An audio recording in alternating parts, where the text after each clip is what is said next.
I was a mom with young children. We were expecting a little baby girl, and she was born with no heartbeat. It put me in a really dark place. In the middle of this, I got an invitation, and I just thought, I might actually survive this. Meet Chantal Carr, a business trainer and global advocate for the economic empowerment of women. With 2 decades of transformative work in Ethiopia and Kenya. Throwing money at things I think we've learned over 30 years of development work isn't going to solve the problem. You have to listen to the people on what help looks like, because it's not what you and I always think it is. This is the biggest irony. I'm teaching entrepreneurship in Africa and Ethiopia. At home, I am living this desperate scarcity mentality, and I just said, I'm done.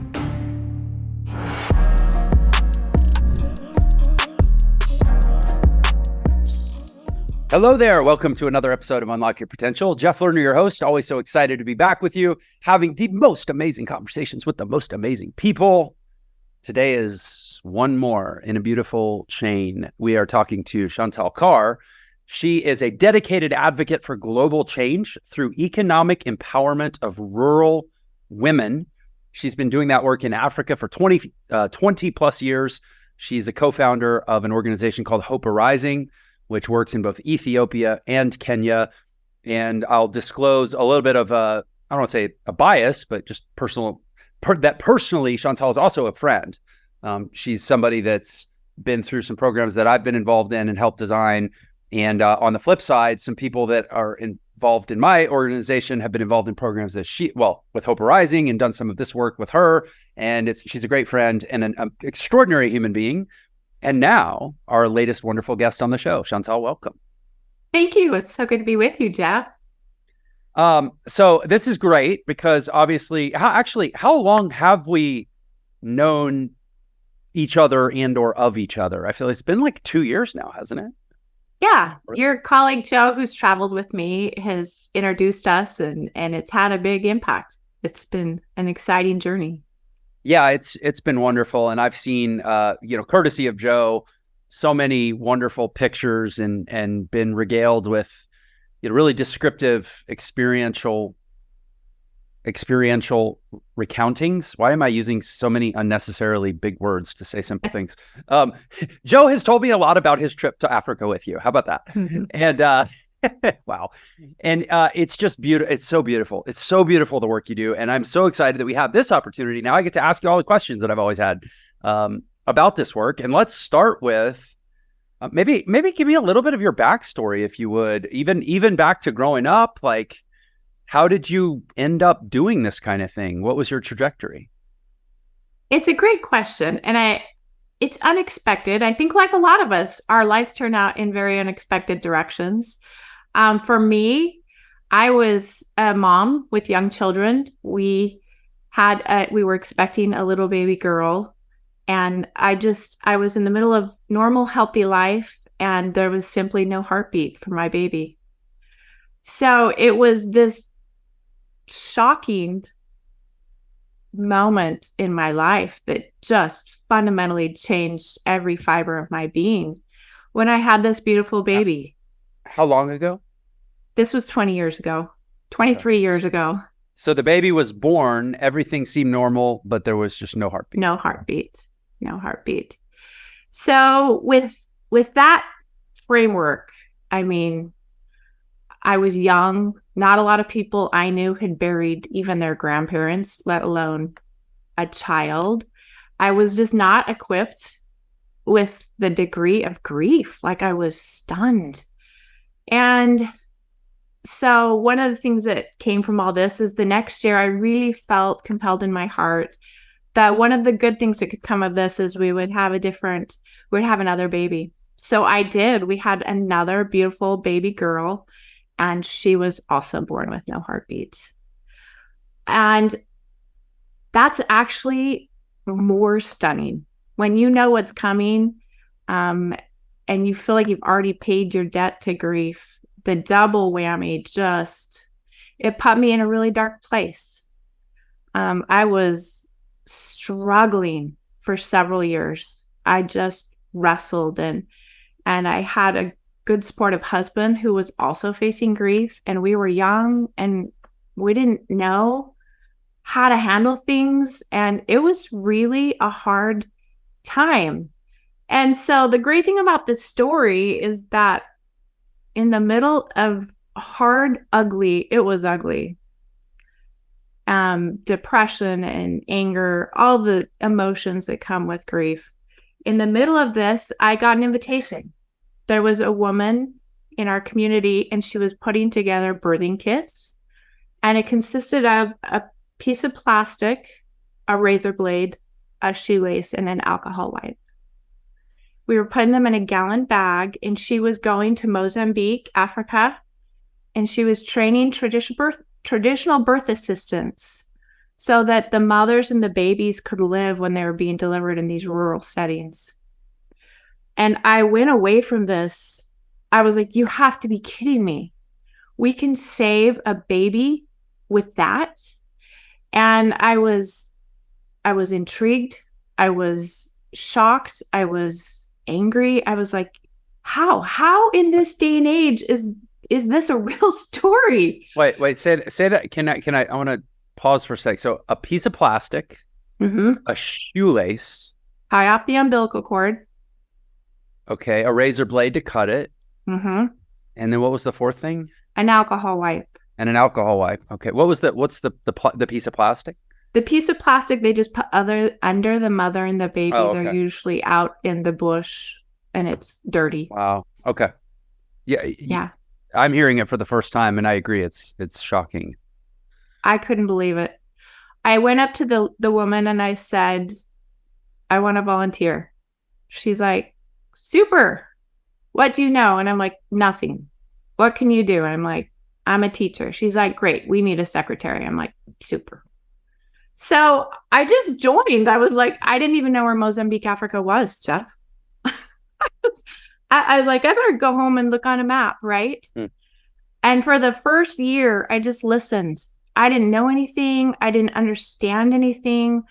But in that time, I felt this flicker of life again in my heart. And I just thought, I might actually survive this. Right? And so the next thing I know, my husband and I are on an airplane. We left a will for our 4 children with our in-laws. And we went to Mozambique, Africa for like a month. So does that mean you had 4 children prior to the 2 stillbirths? Correct. Yeah. Okay. Yeah. So, wow. Yeah, that really, I mean, that gives some context of how shocking that must have been, because you just assumed that, another healthy baby number 5 was on the way. Yeah, you do. Yeah. Okay. So I landed in Africa. I sat down on the porch and I just started watching people. It was magical and it was inspiring and it was crazy. I went with a nurse, Anamikis, and she was teaching women under a tree, if you add 4 tablespoons, it was whatever they had, of Clorox into their drinking water, it would reduce diarrhea in children by 90%, which was the #1 killer of children under 5.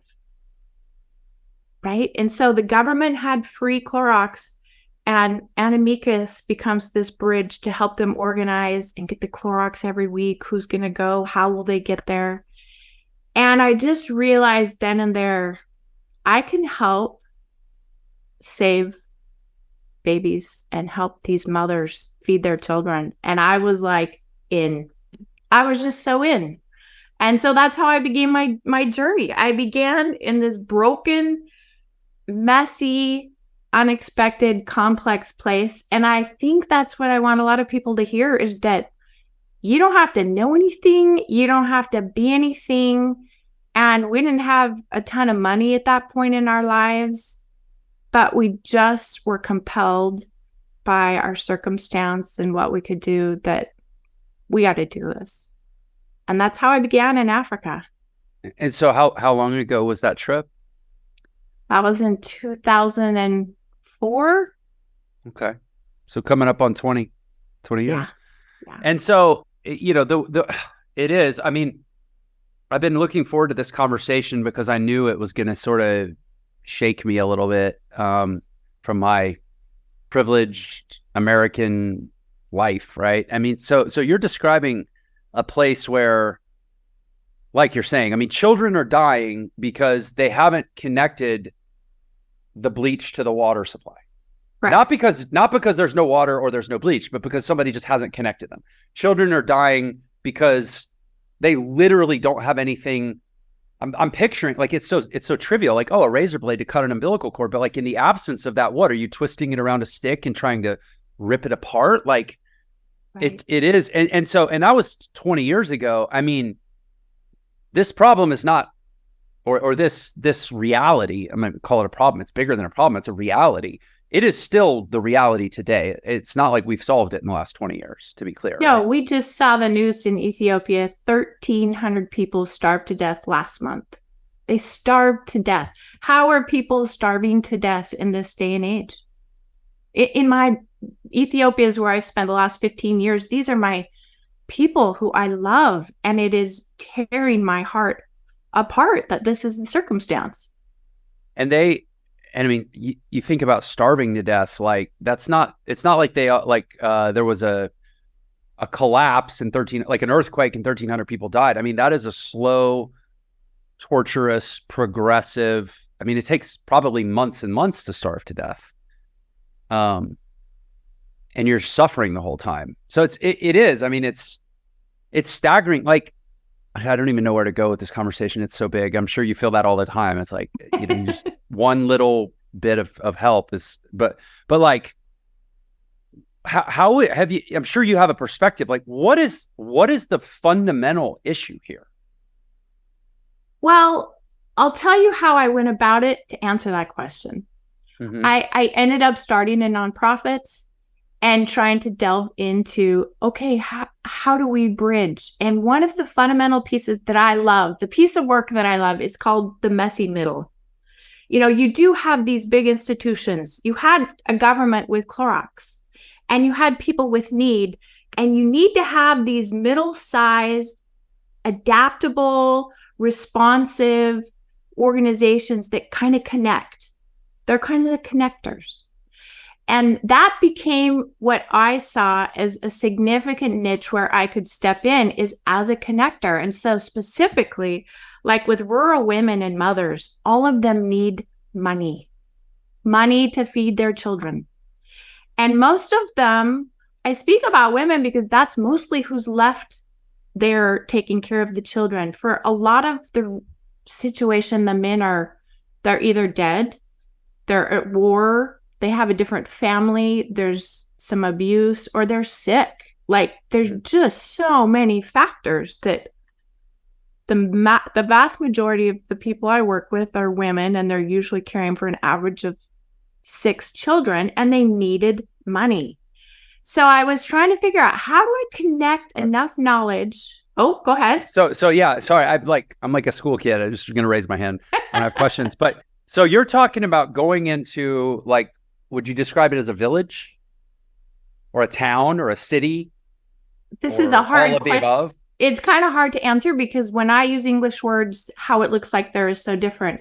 So I'm going to call it a village for the sake of concept in your mind, but it's a village of like, we did a water project initially in Ethiopia that served 65,000 people.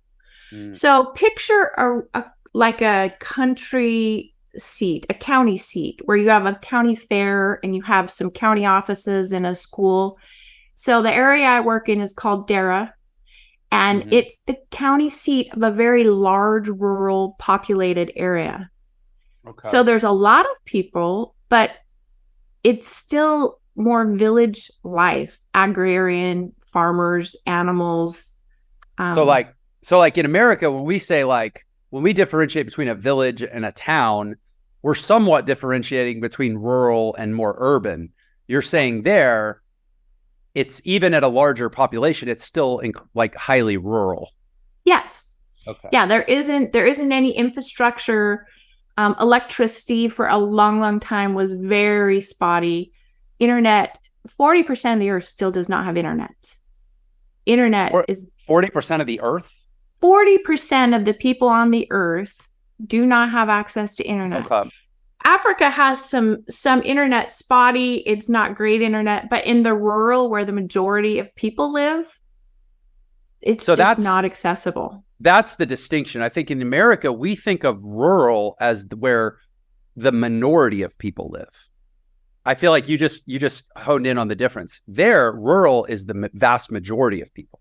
Opposite. The vast majority, 80%, there's 110 million people in Ethiopia alone. 80% are in the rural outlying areas. Okay. And in such an area, so you're walking into an area like that, tens of thousands of people. I mean, and this idea that like I mean, it's almost like eerie to think about that, like largely men grow, like what we think of as like grown working class adult men that are doing work and providing for their families. That's virtually absent, you're saying? Yeah, there's going to be men around, and they may be farming in a different area, or they may be away at a thing. They're just not, in my experience in Ethiopia, there's just not a lot where they're both working together to care for a family. It just hasn't been their reality. Okay. So it's bizarre yeah, I guess. Okay, please keep going. Sorry, I'm going to try not to dominate this conversation with all of my like shock and awe. I should just let you talk, but it's just your staggering. Questions, I'm sure are their questions. So jump in. I love that. That's what it's about. It's crazy. Okay. So, I mean, that scenario I described of like, we don't have a knife, so we need to cut I'm thinking about like, you know, those plastic things when you bring a shirt home and it's still got the tag on it. And like, you want to cut the tag off, but sometimes I'm lazy and I just twist it and I try to tear it. That's what I'm envisioning is like, if a razor blade is that big a deal, it would seem that in the absence of that, they're just trying to tear the umbilical cord like you rip a tag off a shirt. Yeah, or they don't have anything clean or, effective that way. So it impacts, it makes a difference. Okay. So anyway, please continue the story. I'm sorry I keep interrupting. You're fabulous. I love your questions because sometimes I'm so used to it that I forget what people don't understand, right? Right. And so in Ethiopia, where our NGO is working, NGO is a non-government organization. It's the international name for nonprofits. We started doing business training with rural women who had very low literacy. A lot of them were maybe a child bride. They were sold or sent away. They couldn't be fed, so they would marry them off. Or they just had to take care of the goats or the children. They didn't get to go to school. So when you have low literacy and you're trying to help them understand business, I spent many years, over 5 years, testing different business programs by all different African countries and Philippines, all different kinds, trying to find something that was simple enough but effective to help them make money. And I landed on a program and a situation where we were delivering it by the power of story, which is so powerful in Africa. And we just have 6 basic business principles. We teach them like, don't eat your product, have a savings, keep your personal separate from your business. When they get this, these women, they double their income, Jeff. So for example, I worked with Tira Warwick. She was a housemaid for $3 a week. She lived in a government room with a dirt floor and an electric light bulb that only worked about half the time. So we take her through literacy and some business training, and I have a micro-lending program with a twist. And she started basket weaving and making $12 a week, right? That's 4 times the amount of money she had. Now she's paying for her children to go to school, and she's taking care of extended family to the tune of 13 people with her income, right? So when I start connecting these women, they're smart, they're capable, they're hardworking. I connect them to the right knowledge and a little bit of income, a little bit of loan. With that loan, what that allows them to do is to tap into the informal economy, which is how most of the developing world operates. They don't operate in a formal economy. She's not going to qualify to go to a bank, Right. but she can tap into the informal economy and be successful. And that is where I get super excited. And so let's use this. By the way, I'm going to acknowledge what I just did while you were talking. I'm drinking water out of, it's a Utah thing. I'm sure you know all about it. The Stanleys, right? The Stanley tumblers.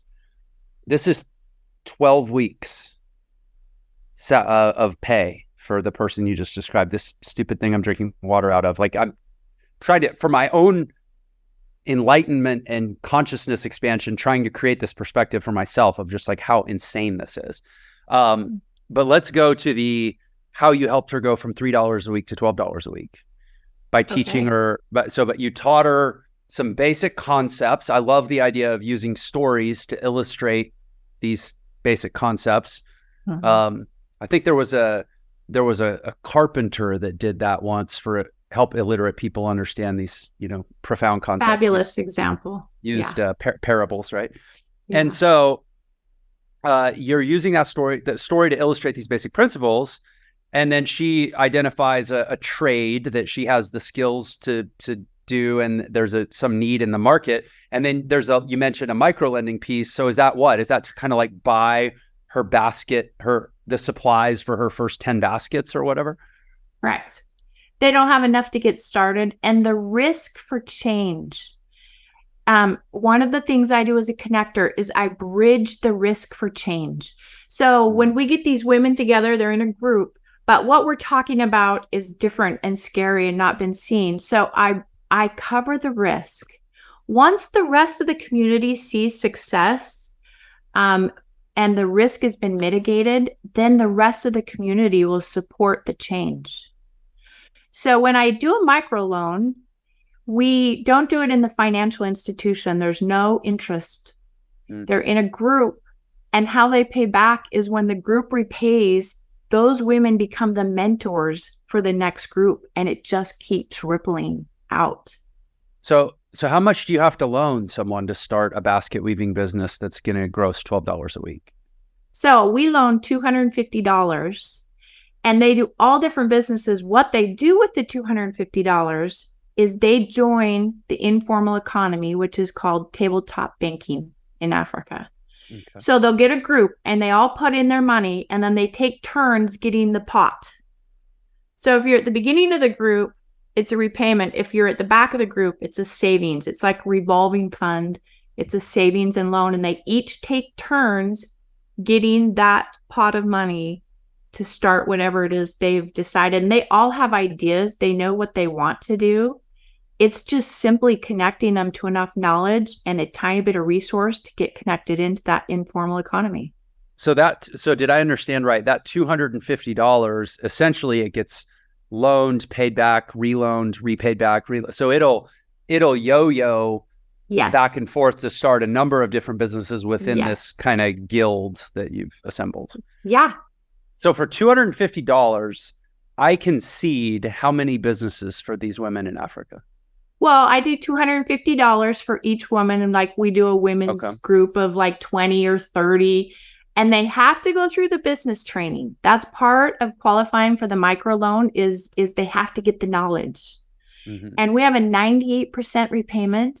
They all have a savings. Their children have to be in school. So we don't just measure repayment, because with repayment, you could repay, but you have a knowledge ceiling. And then you just become trapped in debt at a higher rate. Mm-hmm. So we have, what we measure for our key indicators, what percentage of your income is going to food? I'll start with a group of women, and 70, 80, 90% of their money goes to eating some food. And it might be once or twice a day.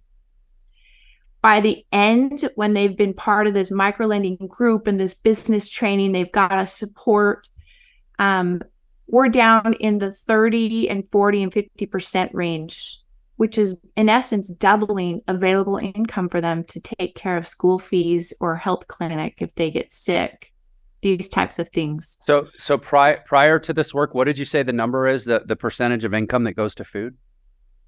70, 80, and 90%. Okay. In the US, just by comparison, it's 9. Mexico's 25, and most of Central and South America is like 30 to 40% towards food. Okay. So using those numbers, just taking Ethiopia, you said population 110 million, 80% of them rural. So that's roughly 80 to 90 million people. Most of them are women and children, you're saying? A lot. Correct? That's where the women are taking care of the children. That's where the import. So let's say and you said ratio of typically one mother to like 6 kids. So I'm just trying to do some basic math. Out of 88 million people roughly that meet this, that are sort of represent this reality inside the boundaries of Ethiopia. There's a whole other, there's Kenya and there's Mozambique and there's other, but okay. There's perhaps, it sounds like, if I'm doing the math right, maybe like 10 million women that are kind of like the nexus of the issue, like where they're supporting the kids. And so there's potentially, let's say, 10 million people that you could empower in this way. Absolutely. Do you see it as, is it conceivable that this could just spread to the 10 million and the problem evaporates? The biggest problem is to get the knowledge out to the people. The barrier is that people work every day to feed their children. So if they stop working at the market to go and get a business training, then their child doesn't eat. That's the biggest barrier to the knowledge spread. So when we do classes and we bring them in, we have to bridge some of that risk for them so they can keep eating. But what our model that we've worked, like in Kenya this year, we're going to impact 80,000 people. And what we did is we tapped into an already existing Ministry of Education. They had rural teachers for adult education. They're already teaching, and we can get them the knowledge and then they get it out to the people. That's where there's some real spread and impact when it goes that way. So I think it's really interesting. You talked about this middle function, right? Because you have the Red Cross, you have the World Health Organization, you have, I don't know, all these different large, like you say, the Bill and Melinda Gates Foundation, right? They're in Africa, like people are in Africa working, but am I translating accurately to say that you've identified that a lot of that, like large form institutional assistance, there's another piece that's required to get it to actually trickle down into the habits and the beliefs at the level of individuals and families, and that without that, real change doesn't happen.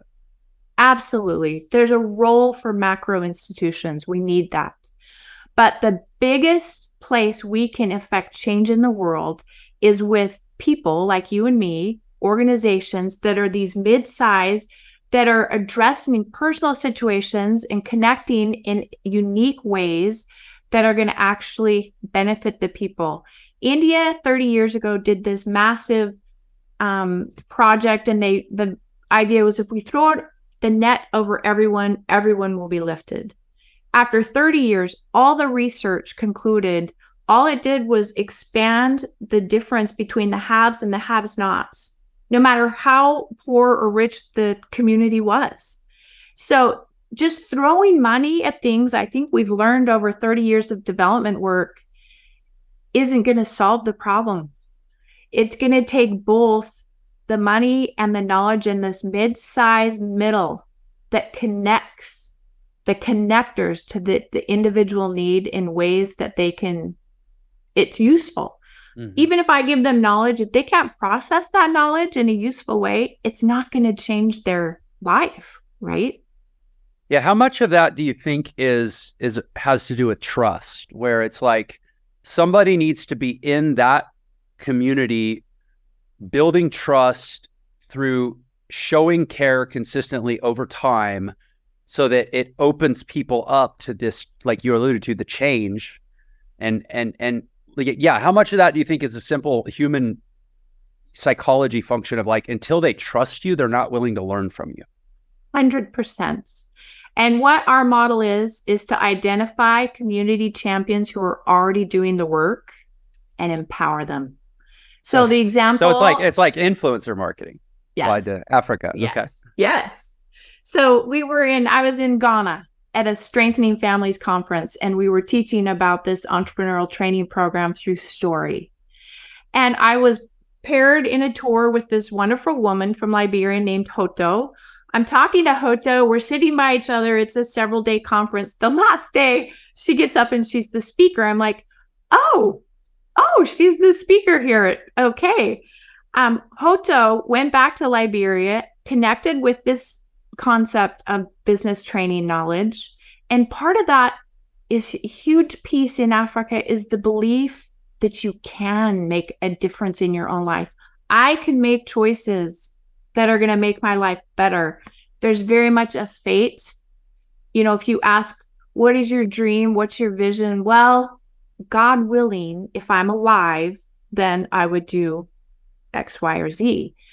And so there's this two-piece component that's just critical that, yes, here's some knowledge, and yes, you have the capacity to change your life. So this is it. Hoto goes back to Liberia. I think it's been about a year. We've stayed in some loose contact, and she got a hold of me and she said, she had a group of women that she worked with, and she's works at a community college. And then she hosts the children from the women's group in a kindergarten in the front yard. I mean, she's just this remarkable champion of a woman. She's older.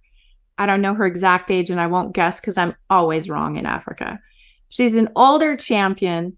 And she said, my women, it was during COVID, they were going to revolt against the government. I'm like, do not do this. In Africa, that's a very dangerous choice. And I said, what is going on? And she said, the government isn't helping us. We don't have food. We don't have masks. We don't have supplies. And they want to revolt. I said, Hoto, remember back to the business principles. Yes. Do you remember that these women have it in their own selves to solve this problem? We don't need the government to save you. Your community can do this. And we talked this through for about an hour, and we had multiple conversations. She literally went back to her women's group and talked them down off this action. And I got them some more information, and we got them a little bit of money to print out some of the work from the business books. And they owned it. They took care of each other. One lady had chickens, and they started selling amongst themselves. They came up with these solutions that literally has carried that community still. This is sort of tapping into this crusade I've had for a while. I guess I'm sort of a person who is known to stand for this idea that entrepreneurialism, and there's entrepreneurship, but I always say entrepreneurship is the thing you do. Entrepreneurialism is the way you are. And I really mean entrepreneurialism, which is like organizing around value creation, understanding and how to quantify so you can intelligently process risk taking. There is an element of social impact and connectedness to entrepreneurialism. Independent, individual, personally empowered responsibility for my life and my conditions and my solutions and being the change I want to see in the world. Like all these ideas that I wrap up as called entrepreneurialism. It literally is what can save the world. And yes. I actually think that's as true in America as it is in Africa. But it starts, so much of it starts. And I will go ahead and say, I think there is if not conscious, it may not be what's the word? It's intentional, even if it's not conscious, movement afoot to keep people ignorant of basic principles of economics and basic principles of entrepreneurialism, because governments actually really like it when people are dependent on them. And it's just so illustrative of what you just described, that like, literally, it's not like you have to go get a bachelor's in macroeconomics. I mean, basic economic principles that are conveyable in simple allegorical stories to someone who's not even literate can literally transform people from helpless dependence to empowered entrepreneurs who, and in your case, literally save their life, stave off revolt, reduce conflict, reduce enmity. And yet we live in a world where, developed world or not, most kids aren't taught this stuff. No. And this is the call that actually I have for us. What Hoto did was she empowered her group and her people despite a failure in government. And we have the same opportunity in America, in the United States. And if we could join, imagine this, if we could unite the power of entrepreneurship and the power of the social sector together in that cause, now you have the power of social entrepreneurship. That is where change can be affected. Despite government failures or systemic breakdowns, it is people organizing to help and connect other people in useful and meaningful ways. That's where change is. It's all of us. It's you and me and my neighbor and his neighbor. Every single person is connected and has a unique talent. They have a unique experience. They're going to be able to reach someone I'm not going to ever reach, right? And if each of us chose to tap into this, it's an exciting, it's a happy place to be. It's an inspiring place to be. You wouldn't be looking at the world going, it's just a disaster and it's chaos and I don't know where it's going to all go, because that's not the world I work in. Mm-hmm. Yeah, I mean, this show, Unlock Your Potential, I completely align at both an individual and a collective level, that individually there is this potential inside every person that is, I would say, generally the most entrepreneurial version of themselves correlates to the most fully actualized version of themselves. Like the best version of most people pretty much lines up with the most entrepreneurial version of most people. That's my belief. And that potential is waiting to be unlocked. But also at a collective level, society can literally heal itself if we unlock this way of being in the world. So first of all, do you think I'm a tinfoil hat guy for suggesting that the government, the school system, the banking system, the retirement system, the big employment system, and I mean that globally, not just here in the US, that in general, like we have to individually empower ourselves to be the opposition to this hegemonical reality that kind of wants to keep us ignorant of all this? Do you think I'm cuckoo for saying that? Well, this is where I come from with it. There's been, with the .com explosion, there was a .org explosion.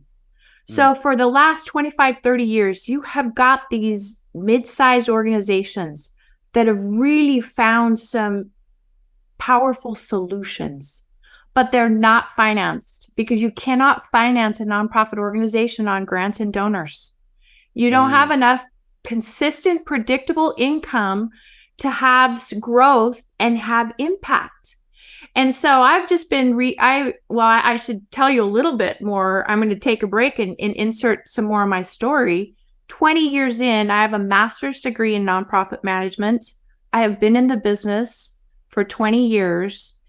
And 2 years ago, I hit a point where my grant failed, my collaborating partner failed, my business donor fell through. I had like almost $500,000 lined up that just in weeks disappeared. I have staff in Ethiopia who, if I don't pay their salary, their children do not eat. And yet I have let for 20 years the stress of, if this event happens or that grant comes or this relationship continues with a donor, right? And so this is the biggest irony, this whole thing. I'm teaching entrepreneurship in Africa, in Ethiopia. At home, I am living this desperate scarcity mentality organizationally, because, overhead ratios, you can't. And so there's this big gap. And fundamentally, I hit that point and I just said, I'm done. And you said that was 2 years ago? 2 years ago. And I'm acting a little more ignorant to the story than I actually am, but that was right when I believe our mutual associate Joe invited you to come into our world, right? That's what happened 2 years ago. I'm done. This is my life's work, and I'm saying I'm done. I cannot keep operating like this. It's so important. And that was just because one donor basically said, "Sorry, bad economy, bad quarter. I can't support you this." Well, it was a series of a partnership that had been several years, a grant that had been approved that was rescinded, which I'd never heard of, and a donor relation that fell through. And then I took medical teams to Ethiopia, and that brought a little bit of consistency for my salary in Ethiopia. But with travel in COVID, and then Ethiopia went into civil war, that was shut down, right? So I had diversified all my funding to the best of my knowledge. And within just a matter of weeks, every single thing failed. And at that point, that's when our mutual friend Joe, he just said to me, I was actually on vacation in Hawaii on Tuesday. You need to be in Denver on Thursday. I said, Joe, I'm in Hawaii with a much needed vacation with my husband. He's like, be there. My husband was unbelievably supportive. We changed, left early. We flew through Denver, and I just stayed. He took the rest of the flight into Phoenix. I literally walked to Target and bought a pair of pants to wear because I had only Hawaii clothes. And that was when I went to an ENTRE event and had this weekend of just like soul searching.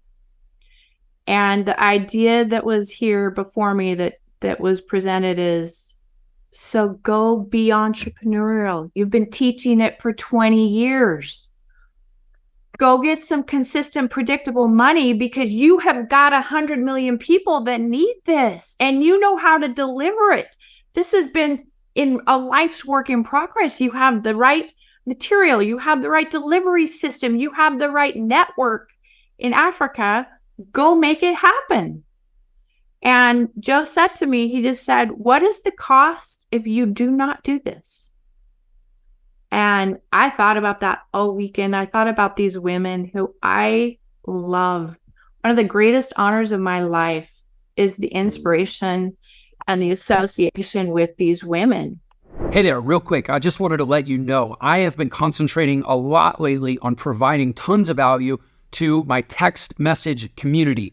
This could be random thoughts. This could be letting you be the first to know about an event I'm planning or a special I'm running or a free training I'm hosting. Anyway, just shoot me a text to get subscribed. The number is 702-996-3926. Thanks so much. Let's get back to the podcast. So, audience, we just got completely interrupted by this test of the national broadcasting system. Chantal, did you have that on your end too? We did.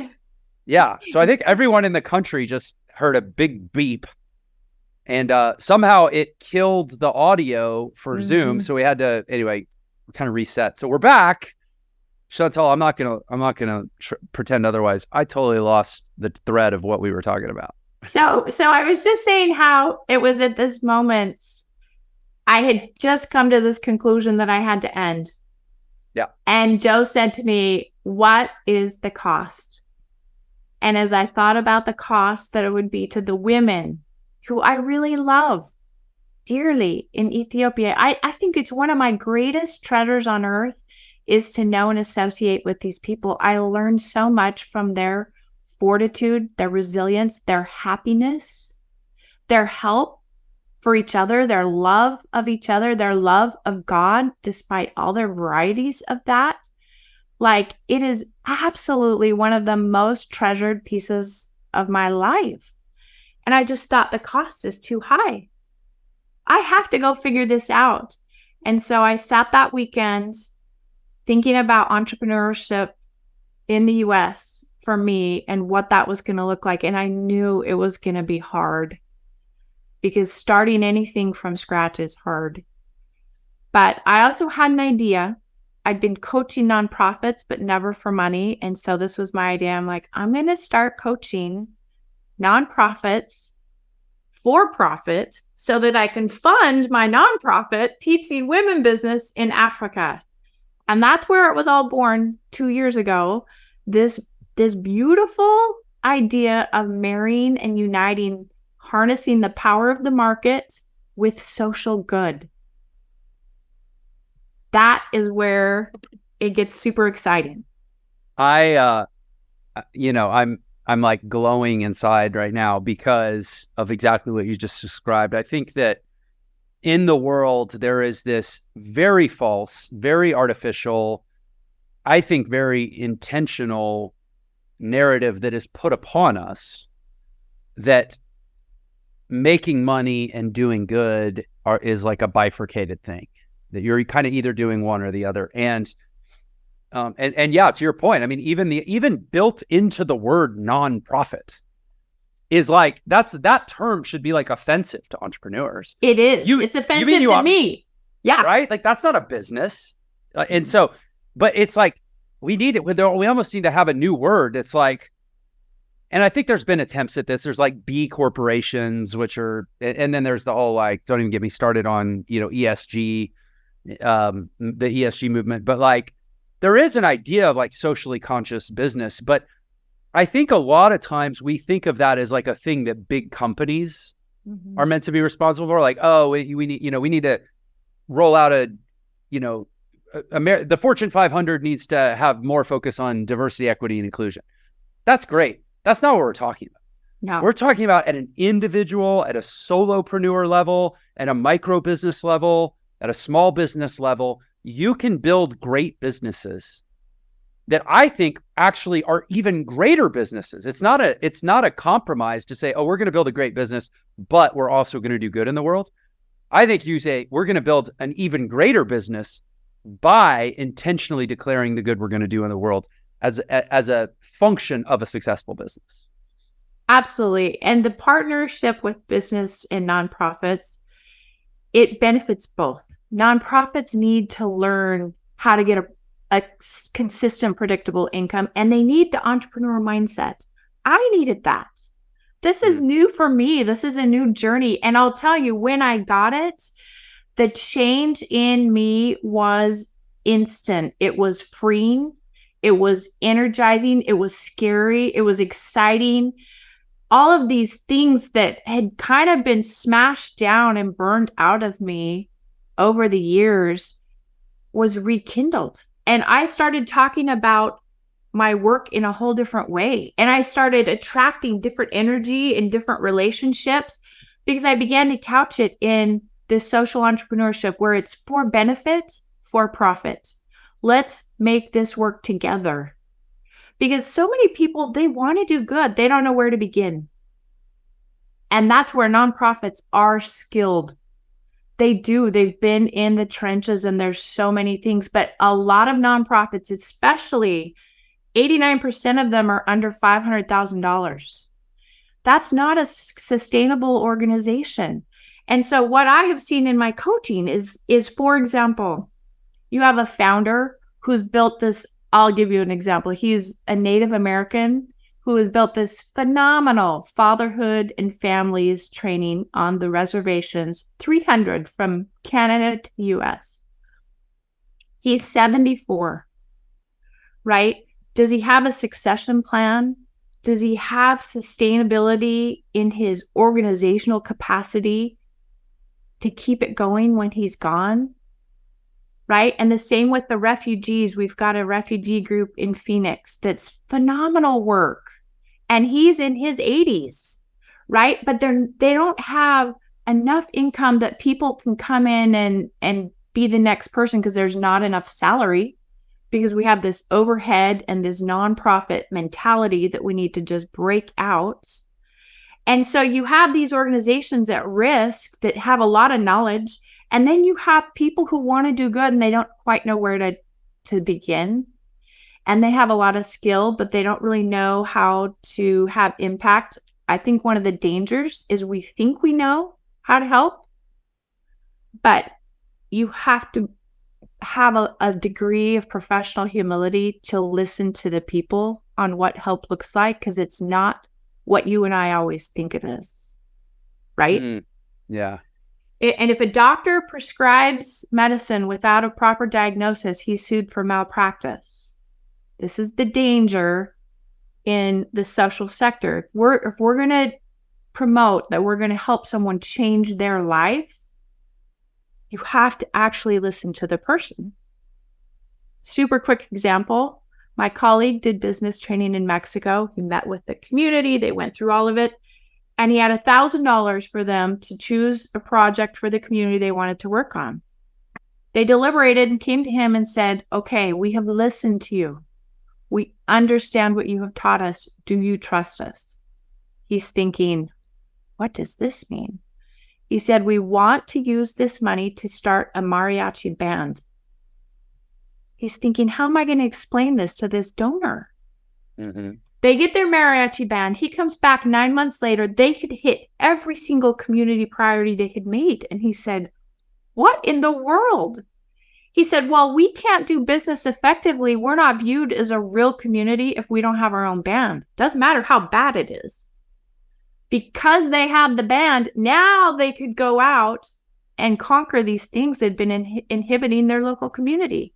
But could we have ever known this? No. That's a really beautiful anecdote. I love that. Just because you have more doesn't mean you know more. It's probably a really good lesson, especially for America to learn. I feel like we've opened a really interesting loop, and I'm wondering if it closes here. This started with you sharing your story as a mom who lost 2 children, and that kind of led you into this work. I'm wondering now, in hindsight of your life, how are you in terms of healing and growth, and how have you sort of processed everything that's happened as a story and as a journey for yourself?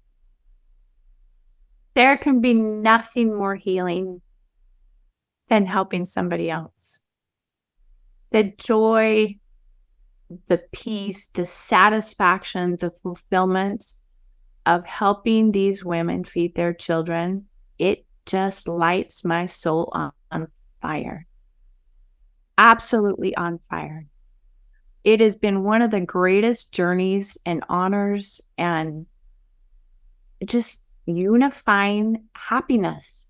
And I think that our society and every person who couldn't use a little bit more of love and happiness and inspiration. And it just comes when we're willing to take our own challenge and brokenness and go out and help somebody. Have you reached a place where, is there any level of, I don't even know what the word would be, gratitude or appreciation or balance in the universe that, hey, that horrible thing happened to me because I was supposed to do this?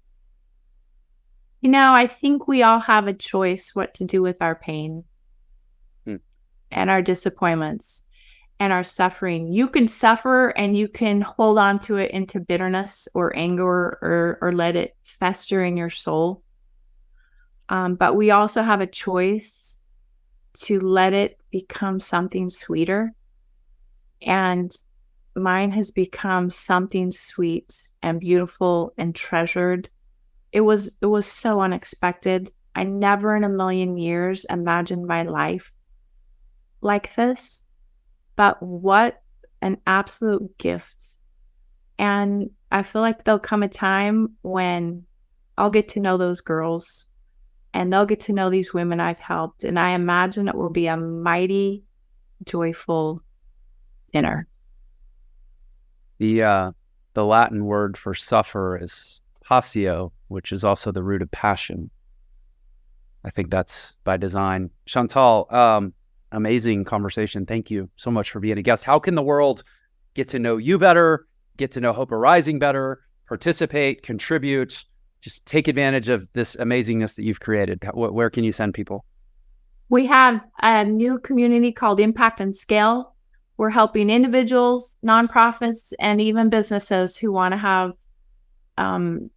purpose, jump in, be part of the conversation, and at worst case, just go next door and help your neighbor. Where does somebody come learn about that program? It's impactandscale.co. Impactandscale.co. Okay, we'll put that link in the show notes. And then there's also, I believe, hopearising.org, right? Hopearising.org. The Correct. NGO. Chantal, awesome. Thank you so much for being a guest here. This has been wonderful. Thanks for having me, Jeff. Of course. And always, as always, to the viewers and listeners, you're the best part of this show. You're why I do what I do every single day. So glad we got to spend this time together, and I can't wait till the next time. Take care. If you loved that episode, then you're definitely going to love this one. Check it out. Pain can be a driver to change. Sometimes you do things that everyone else thinks are insane, and even you think they're insane. Leon Logotide. He's traveled every continent and over 100 countries spreading kindness